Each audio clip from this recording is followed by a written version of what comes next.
Assalamualaikum warahmatullahi wabarakatuh.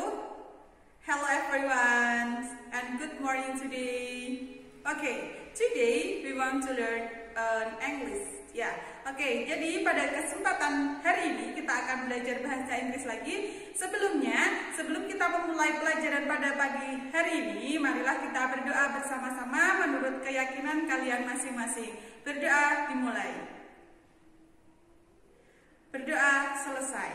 Nah, oke, pada kesempatan pagi ini sebelum kita memulai pelajaran, kita akan mereview pelajaran yang minggu lalu. Nah, pelajaran di minggu lalu kita sudah mempelajari tentang stating purpose or intention dan juga expression of agreement and disagreement. Nah, jadi pada kesempatan yang lalu kita sudah mempelajari tentang stating purpose ya, atau maksud dan tujuan, kemudian ekspresi yang dapat digunakan untuk menyatakan agreement atau persetujuan atau ketidaksetujuan. And today we want to learn about label ya. Jadi pada kesempatan pagi ini kita akan belajar tentang label.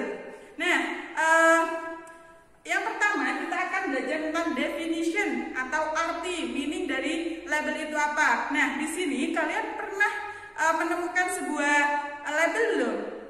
Dan adakah yang tahu pengertian dari label itu apa? Oke, sebelumnya silahkan kalian boleh mencatatnya ya, mencatat definition atau arti dari label tersebut. Jadi, label is a piece of paper or plastic which give information about a product.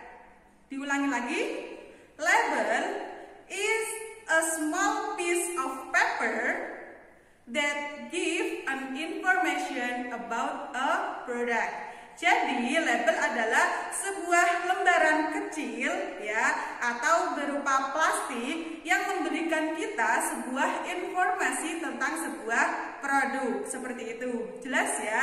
Nah, and then where we can find it? Nah, di mana kita dapat menemukan label tersebut? Ya, we can find it on food or drink label and medicine label. Jadi kita dapat menemukan sebuah label itu di label makanan, minuman ataupun di kardus obat seperti itu ya. Paham? Oke, and why we can read a label before we buy a product? Jadi kenapa sih kita harus membaca label terlebih dahulu sebelum kita membeli sebuah produk? Ada yang tahu alasan kenapa kita harus membaca sebuah label sebelum membeli sebuah produk? Ya, alasan yang pertama yaitu to get an information or to get a detailed information about the product. Jadi kita dapat mendapatkan informasi yang detail dari produk tersebut. And then yang kedua, second adalah to choose to choose the product is safe for our, atau kita bisa memilih sebuah produk yang nyaman untuk kita. Kemudian yang ketiga, to avoid the negative effect of the product. Jadi yang ketiga yaitu untuk menghindari efek-efek negatif dari sebuah produk seperti itu. Paham ya dari pengertian label, kemudian kita menemukan label di mana dan alasan kenapa kita harus membaca sebuah label sebelum membelinya seperti itu. Oke, and then di sebuah label itu ada content atau isi, the part of atau bagian-bagian dari sebuah label. Yang pertama ya, a label contain berarti sebuah label itu berisi tentang yang pertama brand of the products ya. Yang kedua name of the products. Yang ketiga description. Yang keempat content. Yang kelima ingredients. Yang selanjutnya direction to use or instruction. Kemudian ada direction to store, and the last expiration date. Nah, ini adalah bagian-bagian dari label.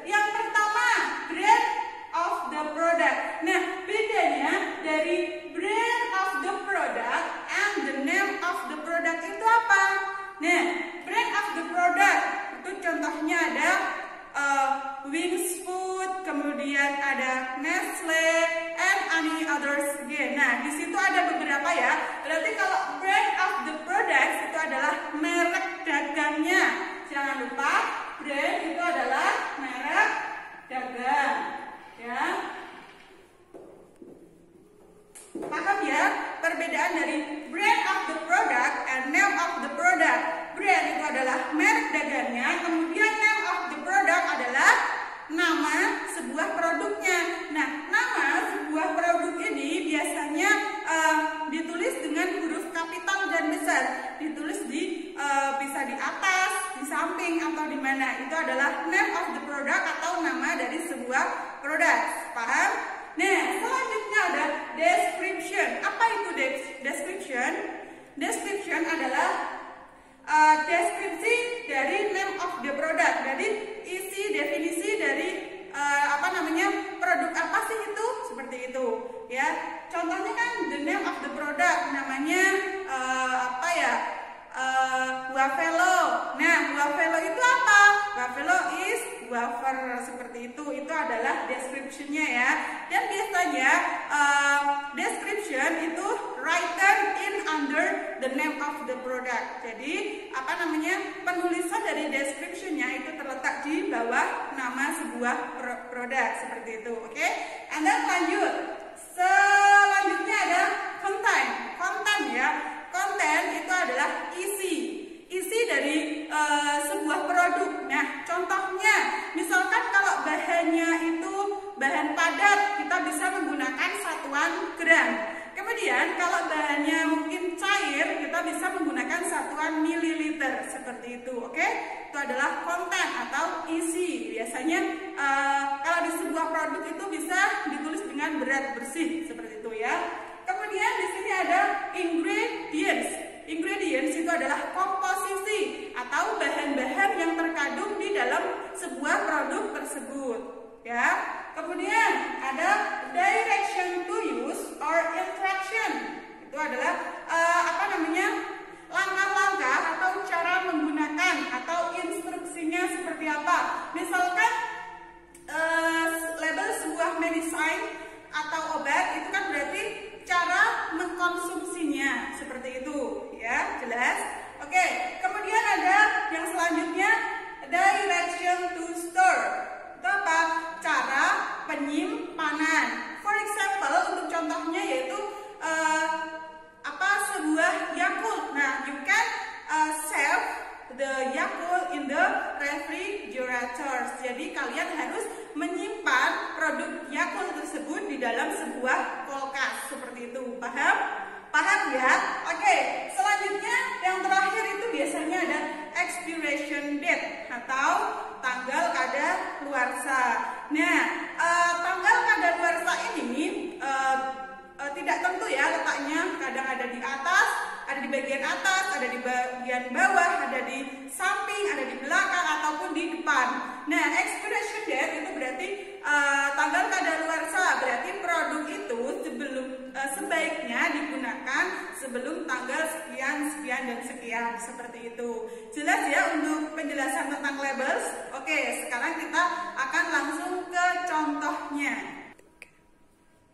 Oke, di sini ini hanya sebuah contoh ya, sebuah contoh yang dapat saya temukan dengan mudah. Mungkin kalian di rumah juga memilikinya.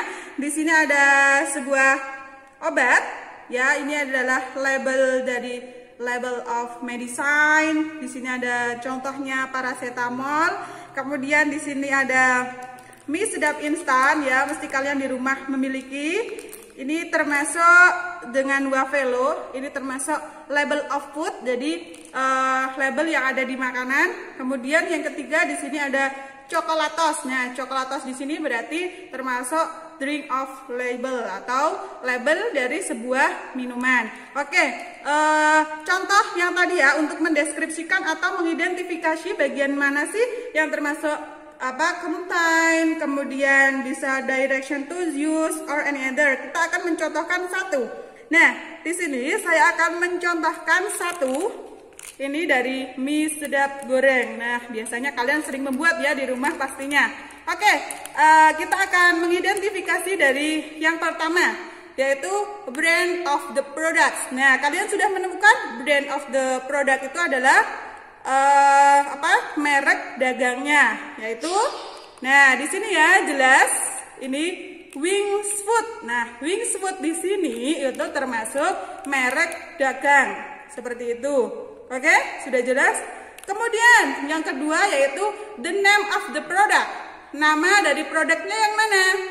Yaitu yang sedap. Nah, sedap ini berarti termasuk the name of the product atau nama dari sebuah produk. Sampai sini jelas?